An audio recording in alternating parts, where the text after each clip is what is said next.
One typical British town. Its high street was once its heart and soul. Not anymore. But what if we could turn back time? To the days of the butcher, the baker, and the candlestick maker. A group of shopkeepers and their families have left the 21st century behind. You are going to discover what the high street was really like. Your aim is to make this town fall in love with its high street again. Today's mantra is sell, sell, sell. Each week they're living and trading through a different era. Can't get any more left. From Victorian to Edwardian. Rabbits, pheasants. Through peacetime and wartime. The swinging 60s to the shocking 70s. 100 years of high street history. It's absolutely magical. Can they sell the products of the past to 21st century customers? Oh, the poor creatures. I'd be frightened to give this to the birds. Pin, pin. And can they make a profit while they're at it? This is unbelievably hard.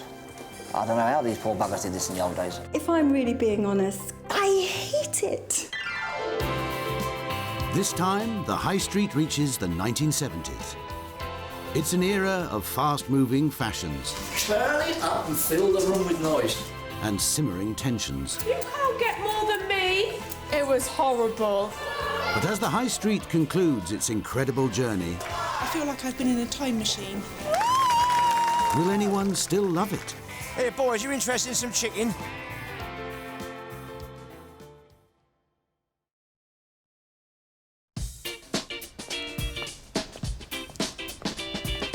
For the last time, these 21st century shopkeepers have been kitted out for an earlier era. They're now heading into the 1970s, the era when chains and malls started taking over our towns. From this decade on, traditional local shops really struggled to survive. So the shopkeepers must cope with big changes as they return to the heart of Shepton Mallet in Somerset. Their high street's now been trading since the 1870s. And throughout, the Surgeson family have been the grocers. For most of that time, they've shared the square with the family butchers. But in the 1960s, the Sharps were put out of business. Now a new family are coming to take over the site. The Sandhers will be running it as a convenience store. In the 70s, I was running my dad's store. It's going to be fun. I just can't wait. It's exciting. It'll be great for the kids to see this era. This is definitely not what I usually wear. I think it's pretty cool. Another high street store has changed use in every era, from penny bazaar to toy shop. Most recently, it was a hair salon. For the 70s, it's a record shop. Coming to run it is David Lashmar, who used to own Europe's largest second-hand vinyl store. It's going to be quite a challenge, actually, because some of the people I'm talking to won't even know what an LP is. Dressmaker Jill Cockwell has been on the high street since the start of the 20th century. But she really has her work cut out this time. My honest view about 1970s fashion is that it's horrific. I was always going to struggle with this era. Hello. Ensuring the traders stay true to the era will be the Chamber of Commerce. Historian Juliet Gardner, baker Tom Herbert, and greengrocer Greg Wallace. Welcome to the 1970s. Now, the decade kicked off with great optimism, but there are turbulent times ahead. So it's really important that you give your customers the full 1970s treatment. This is the end of our experiment to see if history can give us any clues as to the future survival of our high streets. Feedback at the end of this era is crucial. We need to know what it is your customers want from their high street. Good luck. Go and see your shops. Carl, Debbie, Harry and Saffron began trading 6 weeks ago as Victorian grocers. Just like another family from the era, 100 years down the line, they find themselves running a fully fledged supermarket. Surgy Save. It's quite catchy, Surgy Save. Yep. That's got a good rhyme to it, actually, hasn't it? How's that rhyme? Surgy Save, the counter goes. The 70s was when supermarkets as we know them today conquered Britain. Oh my God, cheese ravioli. Vesta curry, man. Come back from the pub and you've had a couple. All in a bag normally. Okay. Love it, love it, love it. Babe, have we got any milk?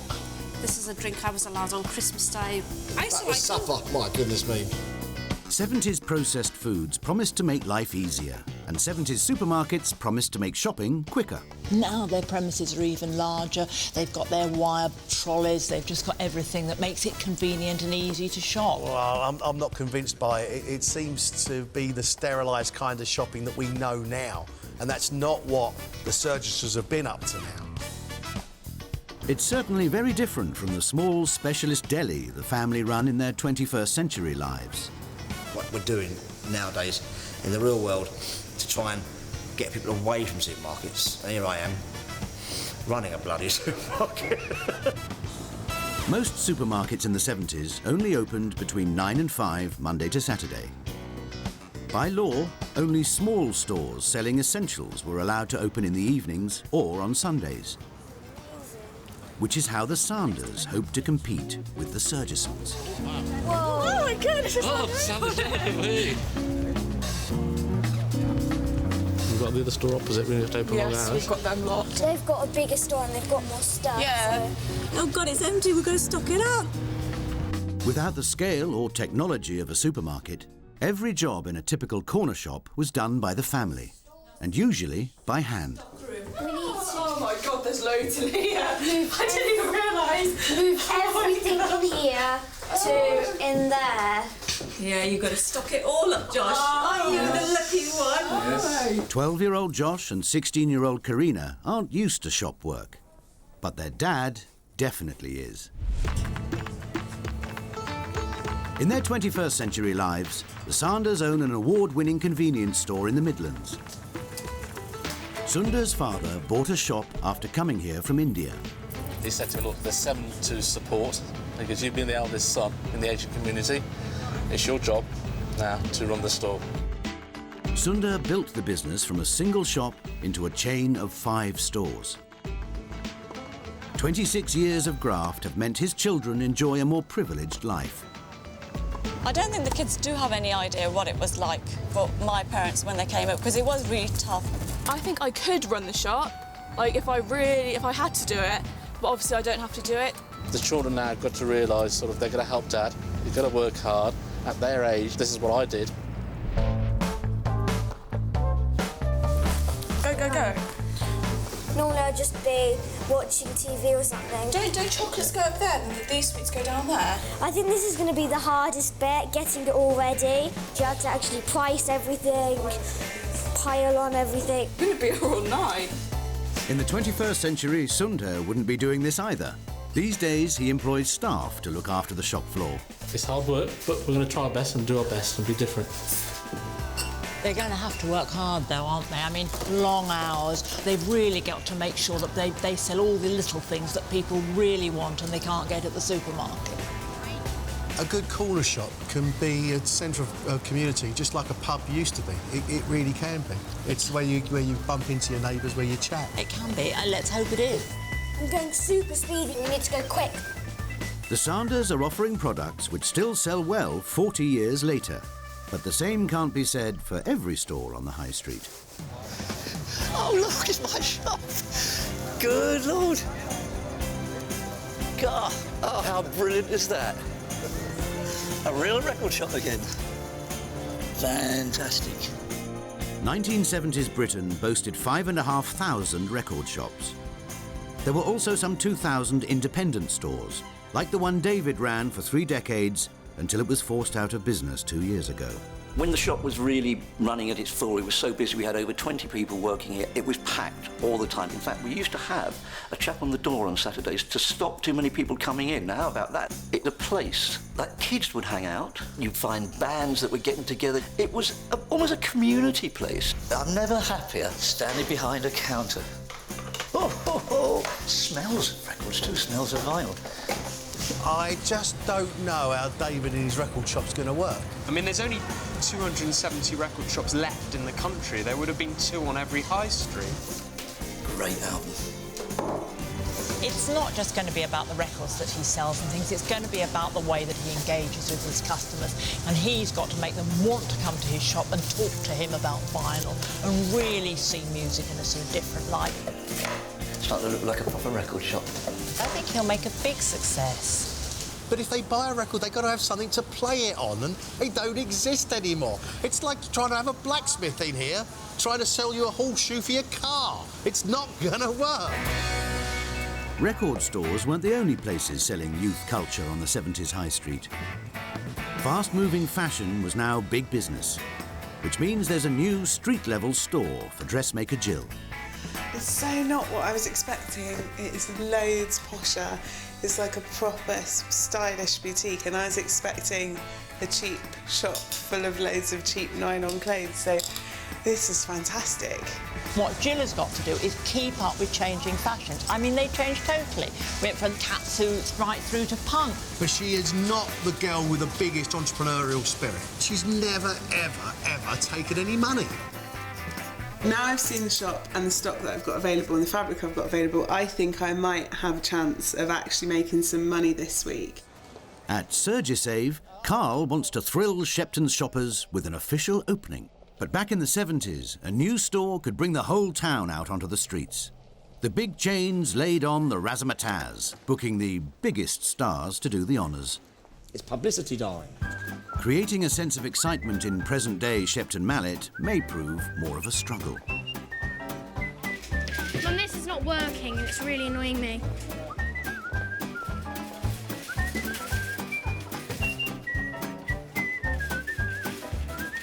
Whose idea was it to use the trolley anyway? Ladies and gentlemen, can you please gather round? Come along. Come on. Closer. The Surgisons have got David from the record shop. Don't cut it yet, just look towards me and smile. There's not being a crowd, isn't there? Yeah, too big. Yeah. 3, 2, 1! Cut it! Yay! Right, come on then. In you come. In you come. Come on. There you go, my love. Thank you kindly. There you go. Would you like some refreshments? To lure in the customers, the Surgisons are reviving a supermarket competition from the era. The winner is Blake.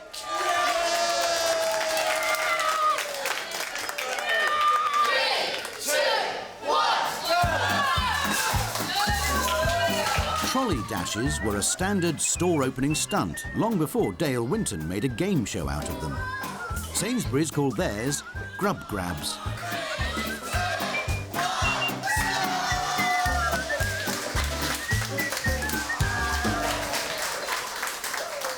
Great supermarket this week. Got all the public to know that we're here.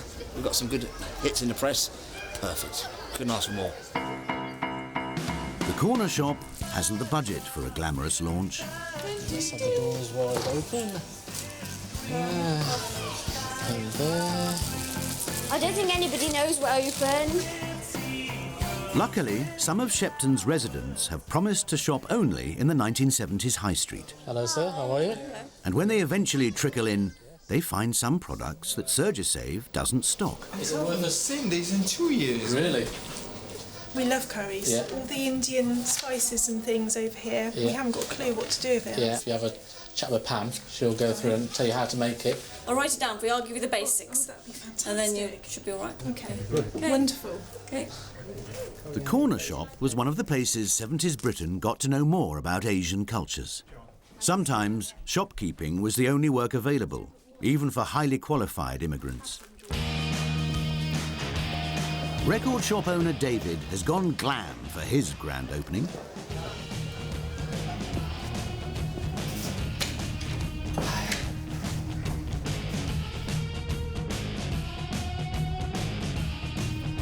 His store is quickly full of browsers, but to turn them into customers, he has some major hurdles to overcome. Long-playing records cost over £20 each in today's money, and younger customers have to be taught what to do with them. Flip over the biscuit, as they say, drop it under the spindle. If you could just bring that down gently. Like all good record shops of the time, David is offering his customers the chance to try before they buy. You should have something there. Look and sound. You can make as much noise as you like. You're in a record shop. It's quite all right. You sing along with it. But always got such a jewelry. Oh, this is brilliant. It is brilliant. Is this a live track? Really good. Look. I mean, that's how we used to sell these. It's not you going past a scanner and somebody going beep, beep. You actually got the chance to listen to them. You talked to me about it, saying, oh, I don't like that, I'll try something else. That was what buying records was all about. Customers in the 70s didn't just get vinyl from their local record shop. Many of them got a musical education there too. Thin Lizzy, Johnny the Fox, a very powerful rock and really nice. Check that out. When you come back and see us tomorrow, tell me whether you liked it. If you did, we can move in that direction. If not, we'll choose something else. Rob, you're going to take that original copy of Pink Floyd Dark Side of the Moon. And when your folks go out, turn it up and fill the room with noise. And you tell me how much better that sounds. All right, yeah, sure. All right. David's enthusiasm is infectious. Though, to seal the deal, he does have to throw in a little something extra. You got that okay? Oh, yeah. Not too bad, Susie. You're going to pick the speakers up where my hands are. Enjoy. Because Jill has struggled to make any money from fashion in previous eras, the Chamber of Commerce are sending in some expert advice. Lee Bender knows all about making a business out of a boutique. Hi, I'm Jill. It's lovely to meet you, Lee Bender. Nice to meet you, Lee. Nice to meet you too. Lee was the founder of one of the most successful boutiques of the 70s, Bus Stop. We had our first one in Kensington. Everyone used to queue up in the mornings to get in. Really? You had queues of people outside your shops? We did. Oh, how wonderful. Yeah. You must have been doing something right then. Yeah, it was the first of its kind, really. My public were young, and so they were really interested in new ideas and new materials and new colours and the new music, and the whole thing went hand in hand. A boutique owner needed to look the part. So Jill slips into the first 70s style she'll be selling. Glam rock. You'd wear that now, practically. I'm not sure I would wear it. Would you not? Do you know what? Boutiques like Lee's sold not just single items of clothes, but a whole look. So Jill needs to provide accessories and also advice on which garments go together. Yeah, that is glam rock, isn't it? That's 'Cause right. it's shiny. Yes, so if you had a third piece, then that would be really good. That was silvery. No, that doesn't work.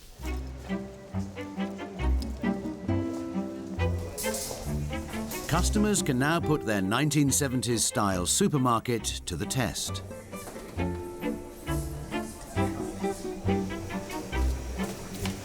It was so much nicer when you were serving us behind a counter. And it was lovely. It was. I really enjoyed it. Yes, but we have to go all the way around the shop before we get to you. By the 70s, supermarkets had turned shopkeeping into a science. As a result, life for the Surgisons is easier than it's ever been during their whole century of shop work. However, efficiency comes at a cost. You know, the fact now that I'm a supermarket manager, I'm stuck in the office, we've lost the interactiveness with the customers. It's all do-it-yourself, and they come out to me on the odd price you've missed, and that's the only interaction we get. But do the customers care if they talk less with staff?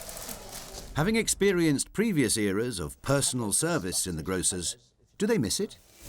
I didn't like it at all, really, because you just get none of the service that you used to get. And I don't know, it's just going round and sort of, it's all impersonal now. There was everything there I wanted, I suppose. There was everything, and it was easy. It was easy shopping, but just not so friendly. My experience in that shop is it's dead and it's cold. There's no life and there's no feeling. I like the old Mr. Sargison. He was always there to help, wasn't he? But anyway, unfortunately, he's gone. The 1970s Mr. Surgison is too busy with his managerial duties, which now include distributing payroll. Get in. Come along, Harry, got some wages for you. This is a day's wages, 1970, love. I'll go away with you. This is your That's wage. nothing. How much have you got? How much have you got? £2.25. How much you get, Harry? £3.25. You can't get more than me. Laws on equal pay for women were only enforced from the mid-70s. Are you that outraged that you get paid less than the boys? Yes, I am outraged, actually. Unfortunately, it is hardly anything to it's do. the law. To be fair, you have just sat on the till. That's the law. Ladies don't get paid as much as men. Why? Because there's no price structure, there's no wage structure at the moment. It's women get paid what we feel they're worth. OK, so whose bed are you going to be sleeping in tonight? The typical 1970s high street shut up shop at 5 p.m. with one notable exception. The other shops have closed now. All of them have closed. Yeah. Can't we just... No, you can't. Can you close early? What did you say this morning? You're not going to get bored? I'm not bored. I'm tired. Get used to it then. The 70s convenience store would make most of its money when the supermarket was shut. Yeah, just that. Yeah, name and address would be good. It also offered services other shops had abandoned. I understand you do deliveries. We do deliveries and newspaper rounds. Excellent. We're here for the customers. Customer demand and we're there.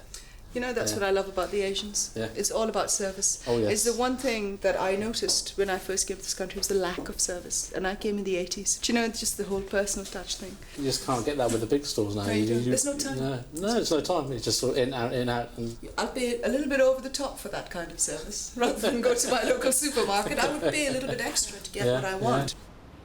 Above Shepton's new supermarket, the Surgesons can spend their evening relaxing at home. Mr. Mullins. After a profitable first day's trading. Get it on. Bang a go. I love this song. I want hot pants. We made a lot of money because a lot of people came in, which was good. People weren't just buying daily shops, they were buying weekly shops, so that more money was going through the till a lot quicker, which was really good. To compete with a supermarket, small businesses have to work harder. See you, boys. Bye. Bye. They also have to work longer. Sandher finishes a 14-hour shift at 9 in the evening. The first day, I'm so tired, but this is like going back in time, and it was tough. It did make me think about how my dad had to work when he was younger, because it was a lot of hard work. I don't know how he did it every day. Reliving his youth also reminds Sandher of some of his father's old money-making schemes. Dad, he was very clever because he got Mum to make onion bhajis and samosas. Again, the locals loved that. It's a pity I couldn't have done that today, but maybe tomorrow.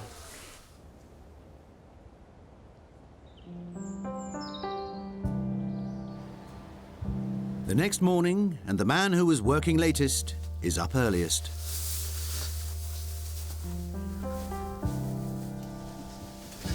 Well, want to wake up, matey?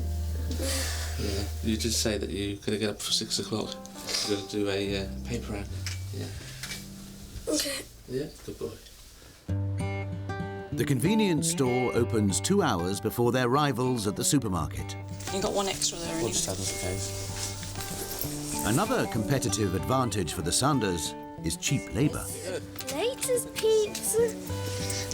Oh, this is legendary. No unions to worry about when you keep business in the family. In the 21st century, many newsagents no longer offer paper deliveries because they can't pay enough to persuade modern kids to do them. If my dad paid me less than a £5 for my work today, I would probably never do it again, as it's such a hard job. Hello, Josh. Josh is going to be paid the going rate for a paper boy in the early 70s. It's 15 pence. That's just £1 in today's money. Yeah, you should be grateful you're getting 15 pence because we got nothing whatsoever. What we have to do is work all day at the till, and we just have to do it. If you want to buy some sweets with that, you can buy them here and see what you can get. Really not fair, not at all, literally. That is hard doing that, very hard.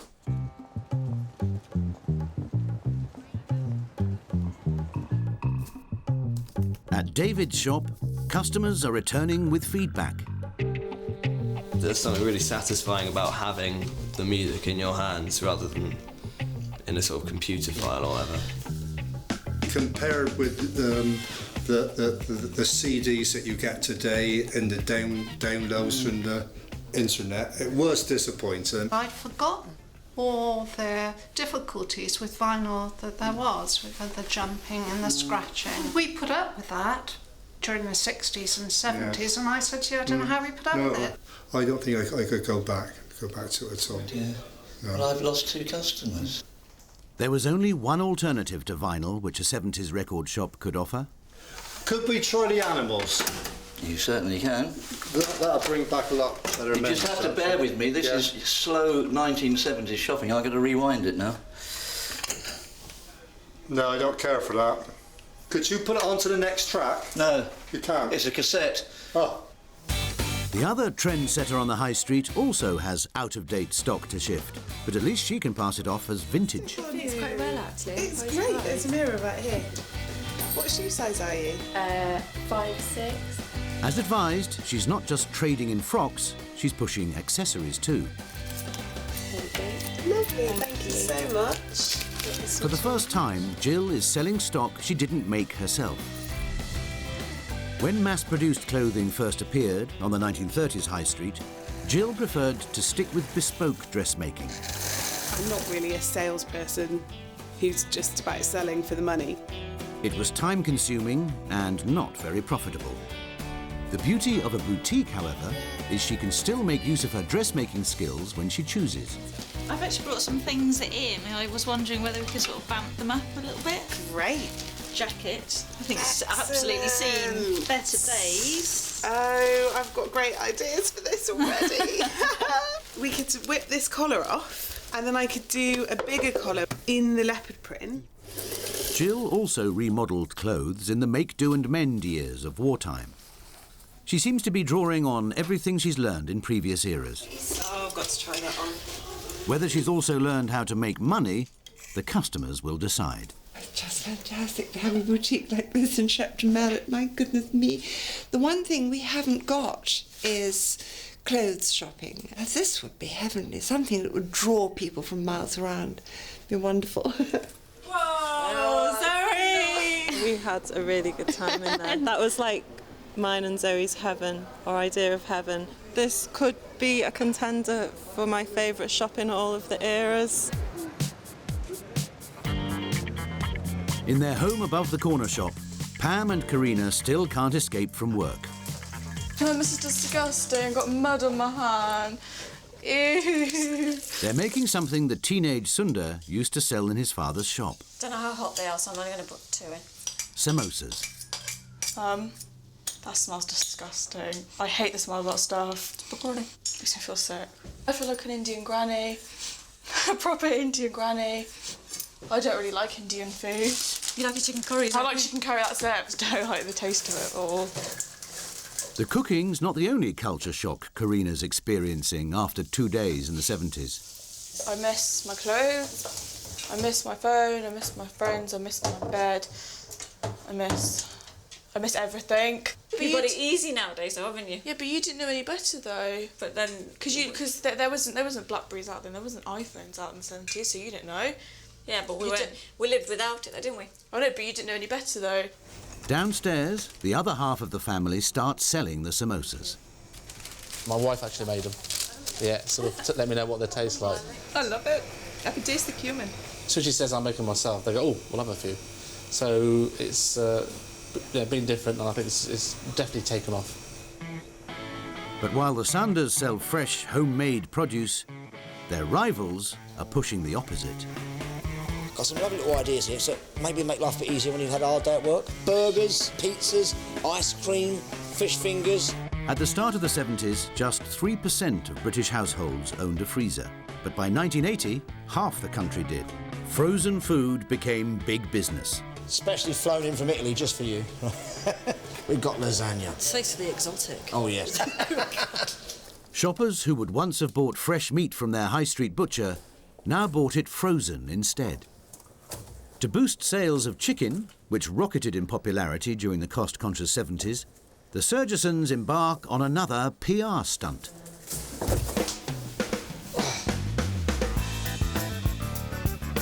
The 70s was the last era when supermarkets would serve up showmanship with the shopping. The Surgesons first learned the art as Victorian grocers. World's largest cheese! I'm selling the world's largest cheddar tomorrow at the market. Afternoon, Shepton. I'll come and show you our giblets. I mean, have a feel, isn't he? That's a nice little fella. Oh, yeah, nice bit of breast on that. Oh, yes, we like a nice bit of breast, don't we? Oh, yeah, I've got one of those on my liver. They're nice, aren't they? Oh, they nice are. and plump. They are. Come and visit our sort. Lovely new modern supermarket. Are they free range? I don't know, and I frankly don't care. Well, I do. No, I would imagine, just for 1970, it would have been mass-produced. Yes, factory. definitely. It would have been pumped them out by the millions, so the chances are no. What a breeze, this. Now the novelty has worn off, David's shop is struggling to attract customers. He too needs to come up with a promotional gimmick. A guaranteed crowd puller for record shops was a personal appearance by a famous band. Scenes like this brought glamour to the high street, as well as big sales for the shop. So David is trying to book a star from the era. My name's David and I'm running a 1970s record shop in Shepton Mallet, and I'm really phoning to see if it's possible that David Bowie might be able to come down and do an opening for us. I wonder if I should just bypass Queen for the moment and go for The Who. I wonder if you'd be good enough to give me a call back. My name's David. I really look forward to hearing from you. Bye. Well, you never know.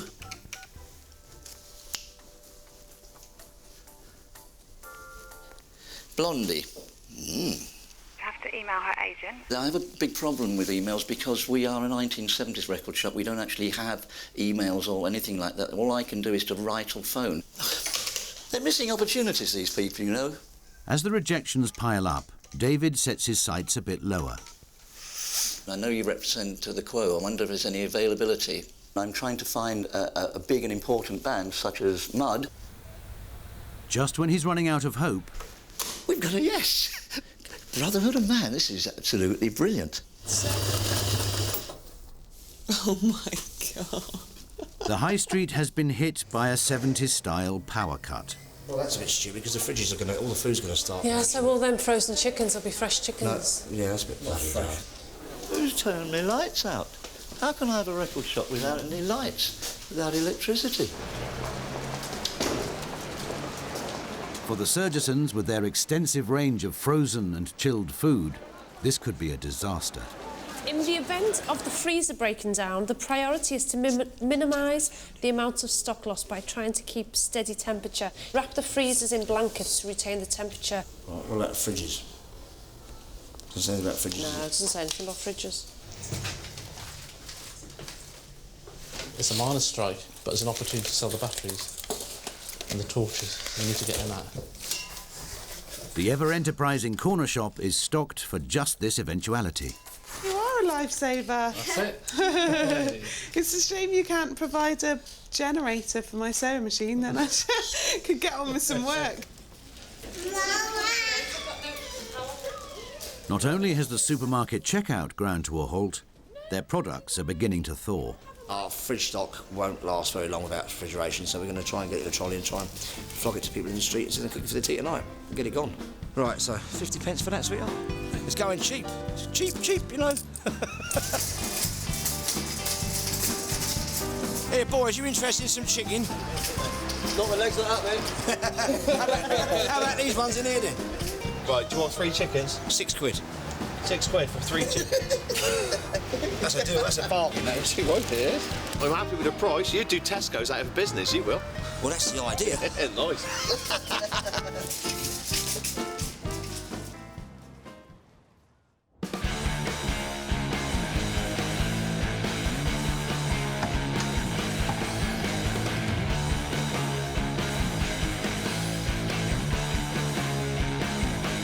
When power's restored the next day, the Chamber of Commerce have delivered new stock to Jill's boutique. I guess Punk's in. Good, I don't mind leather, that's fine. As usual, Jill takes it on herself to be a trendsetter and models what she sells. Then she offers a makeover to the other high street retailer who's got to keep his finger on the pulse of fashion. Come on, it's a cross between Sid Vicious and Ken. I'm Sid Dodd. Look out, shit! Yeah! But David's first task of the day is publicising a band not many anarchists were into. Don't be scared. It's only me underneath all this. I've got Brotherhood of Man coming down to the shop. The real Brotherhood of Man are coming in to sign autographs. Have you heard of the Brotherhood of Man? Yes. They had a #1 single, Save All Your Kisses for Me. That's right, yeah. He knows that a successful record retailer must focus not on what's cool, but on what will sell. Anything about it?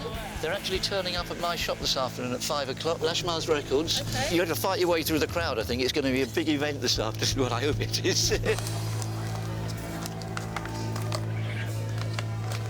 So far this morning, Sandher's been working on his own. Okay, Josh Creaner, it's 10 o'clock. Time to wake up. Daddy's been in the shop for over 3 hours and you're still in bed. You gonna get up? The young Sandhers have had enough. I'm not looking forward to getting up working in the shop because it gets monotonous. 10 o'clock is not good enough. Yeah, ideally, they should have been here sort of 8 o'clock with me to help me out. But Sandher has a plan that will force his children to take on more responsibility. Creaner, Josh, can you run the shop for 2 hours while we're away? No, you can't. When I was small, I used to run the shop. This is child cruelty.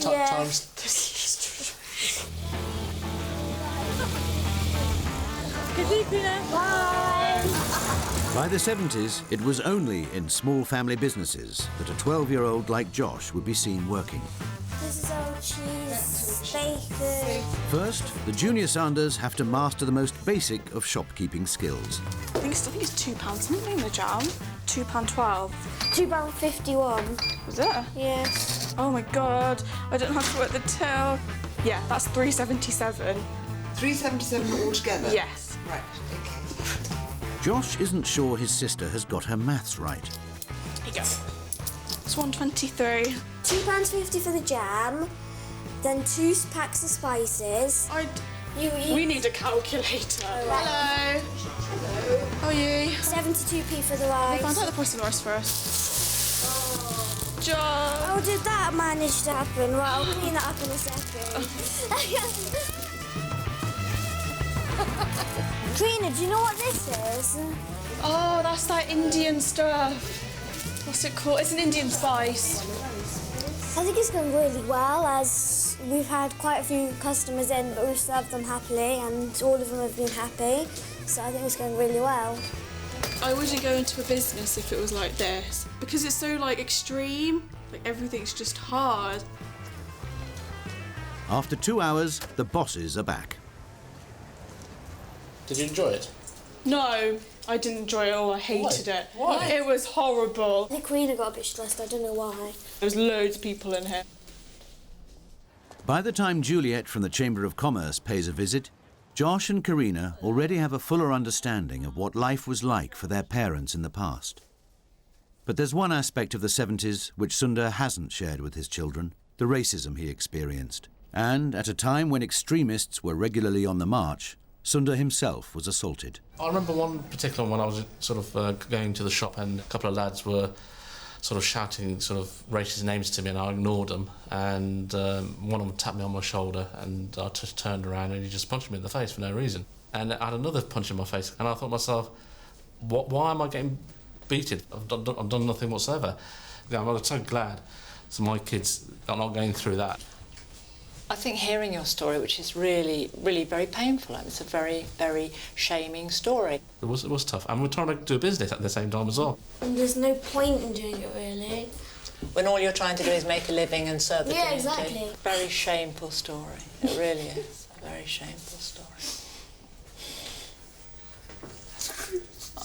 I can't understand why I didn't tell us about it before, because it's emotional. Because I'm usually quite a strong person, but hearing that kind of stuff makes you quite upset, because like it happened to your dad and your granddad, so obviously it does hit you quite a bit.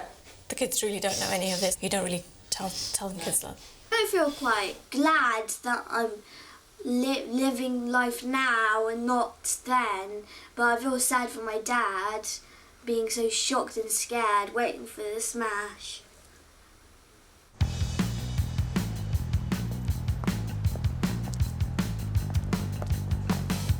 Jill is punking up her punters. Oh my god! That's so good! What's your mum going to say when she sees you? Punk was a movement that valued independent designers like Jill. And is still a model for how small retailers can put two fingers up at chain store conformity. It'd be brilliant for Shepton Mallet to have shops like this. Just it would add such creativity to the town. I think it would be really fun. Do you know what I mean? You see it in big cities and really cool arty areas and stuff, but not in Shepton. In the big cities, all the shops are all the same, so it's lovely to have something so different in the smaller towns. All right, thank you very much for that. Thank you. Thank you, bye. I've got some leather gloves you might like.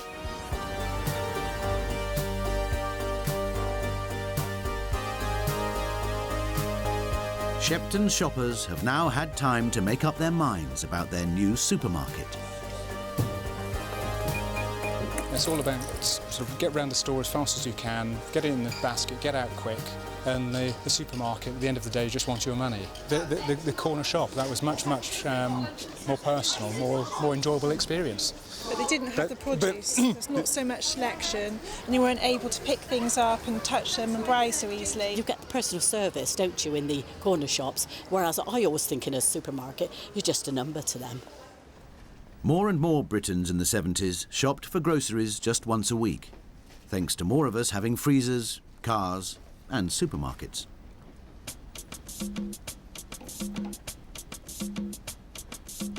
So it's a sign of Sir Save's success that it's become emptier as the week goes on.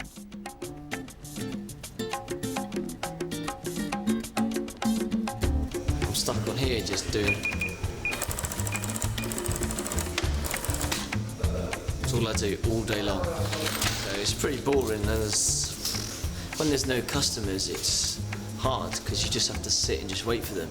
In all the other eras, if you didn't have customers, it was a bit of a godsend sometimes because you had a lot of other things to do. I am bored beyond belief. I mean, I'm completely lost. We've gone through all the eras and we've been de-skilled. We don't roast our own coffee anymore, we don't make our own butter anymore, we don't blend our own tea. We do nothing. We've gone literally from sacks to packs and it's all downhill as far as I'm concerned. Yet even though no one has any love for the supermarket, people keep using it. I mean, I miss the little shops, you know, you do, but it's all right. You get what you want and we're always in a hurry, so it's okay. Ladies and gentlemen, citizens. It's time for Lashmar Records' big PR event. There hasn't been a crowd this big in the town square since VE Day. This is not a cover versions band, not one member, his mate's dog and his auntie.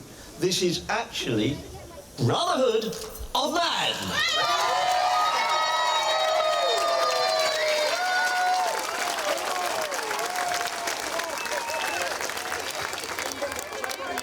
One second, I'll sign this first. If you get them to sign that, you've got a collector's item then. And you. Use one of my bags to get it signed on. Thank you. There we are, because it is us that's putting it on, Lashmar's Records. And his promotional campaign finally pays off. We had them queuing at the counter for the first time since we opened, queuing at the counter, waving money and buying. So if you do something extra for the customers, say, this is special, this is community, this is where you can hang out and have a laugh, they'll flock to your doorstep. For David, today's been about much more than making money. It's actually been quite emotional to me. I realise how much I miss it. I love trading, I love records, I love music, and I love a relationship with my customers. Absolutely wonderful. And that's something which I'm aware how that gradually was eroded. So there's a degree of emotion and loss.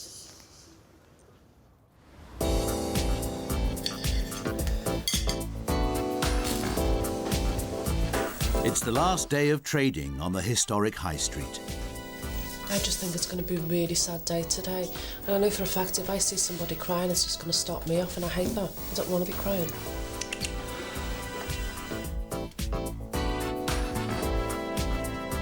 By now, the young Sandhers are getting ready for work without too much complaint. Suits you with your hair tied up, Karina? Does not. It's disgusting. She tied up all the time. No, it doesn't suit me at all. And their shop has some new stock.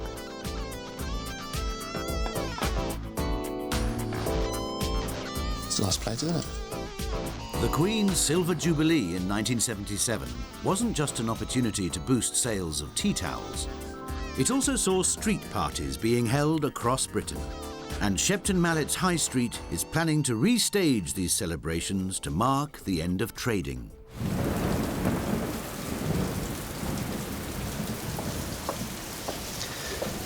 Typical British summer. Big celebrations, Queen's Jubilee, and it's tipping with rain. It's really put the dampers on everything, isn't it? That's an understatement, isn't it? Yeah. It's horrible. Well, we should get this down and get this into a hall somewhere and have a bit of bunting in a hall somewhere. Yeah. Work quickly begins on relocating the street party away from the street. It adds to the stress on an already pressured morning. The shopkeepers also need to tot up their final takings. The Chamber of Commerce are back in town to inspect the accounts. Their first question, has Jill finally learned to be a businesswoman? I've been doubting Jill's ability to take any money, and I thought 1970s fashion would be virtually impossible with those silly clothes. She's taken nearly 900 quid, 897 quid. I mean, hats off to that lady. That's amazing. That's really, really good. I'm absolutely chuffed to bits with that. She's just made it a buzzy place. Everybody in Shepton Mallet wants to hang out here, and they really want to keep it. However, the other shop selling 70s style took less than a quarter of the money made by the boutique. There's a need for what Jill does in the way that, you know, David's shop can only ever be a curiosity these days. Exactly. But, I mean, he has really got people into the high street, and he's got that personal service, and he's got the expertise. But the till doesn't lie. 214 quid. I think we've gone too far down the road now to persuade people that buying vinyl is a viable option. She's not coming back, is it? So I really like the CDs will be gone soon. So. I really like the concept of it, but it's not going to happen. Downloading's the future. My laptop's just a little bigger than a vinyl, and it's got about 8,000 more songs on, so it's a little bit more convenient.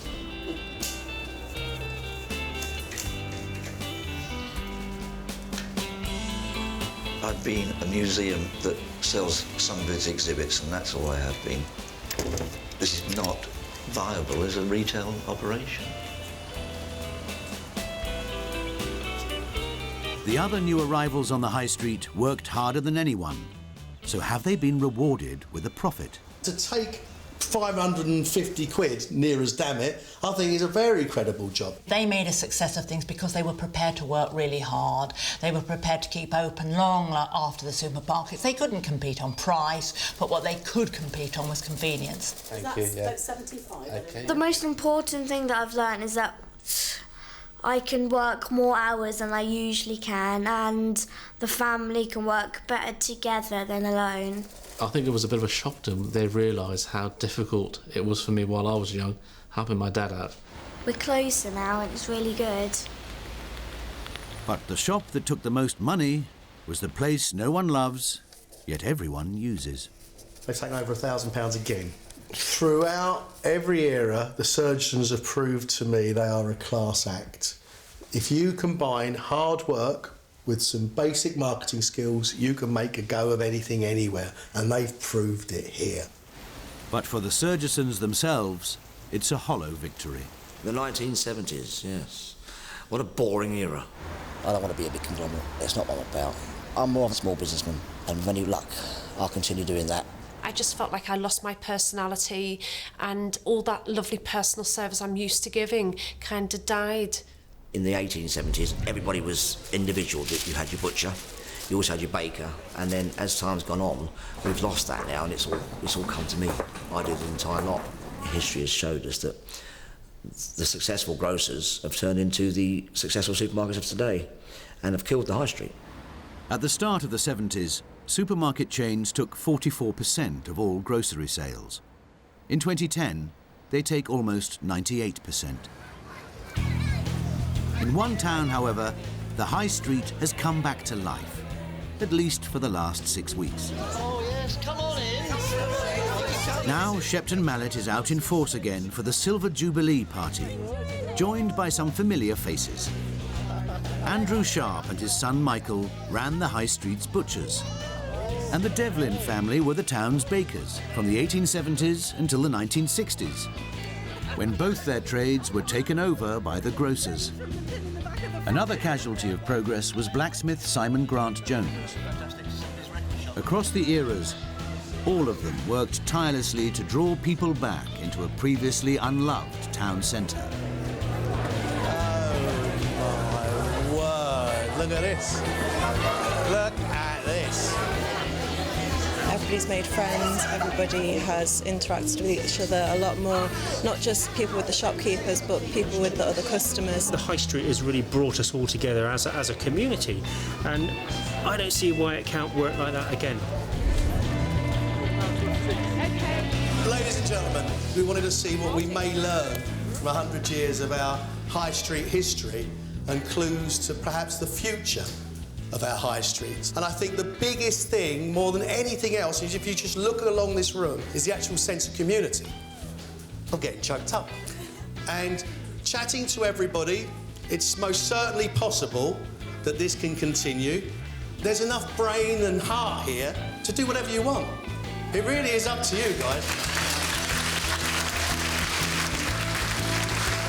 It didn't matter what era we set this high street in, we had huge successes. We always did. And that was down to hard work and some marketing. If you can bring a little bit of razzmatazz, no matter what that is, a point of difference into the high street, into the shops, you will have a success. It's proved to me, undoubtedly, that there is a place for the high street.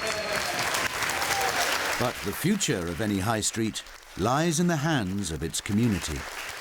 I think I've just quite simply learnt that the high street won't work unless people want it to. Basically, it's up to the customers, not the traders, about what happens in a high street, because if there's no customers, then there will be no traders. Whatever the future holds, Shepton Mallet now has to bid farewell to its time-travelling shopkeepers. Not losing touch with you, honey, that's for sure. Don't be upset. Oh, it's been amazing. I feel like I've been in a time machine.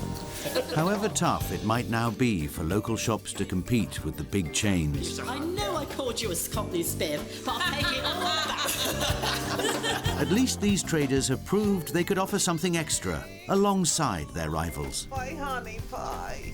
There's a place for these big corporations that can provide convenient, cheap, good quality products, and we can get them any time of the day or night and anywhere we go. That's what consumers want, clearly. So there's also a place for small, unique, individual businesses, and if you don't support them, every high street in the world is going to look identical. Thanks for everything, you made it really special.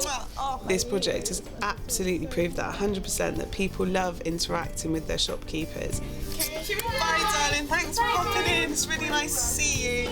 Bye. What is nice is like to see like a family like yourselves, and to get that service from you, you don't get that today.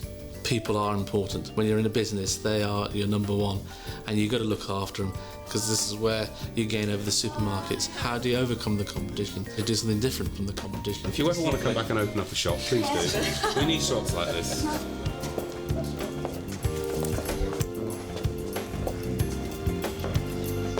Very emotional. I can't believe what we've actually achieved, what we've done, everything we've gone through. But most of all, you know, we did this for a reason, and the reason is to bring our high street back. I hope we've achieved what we set out to do.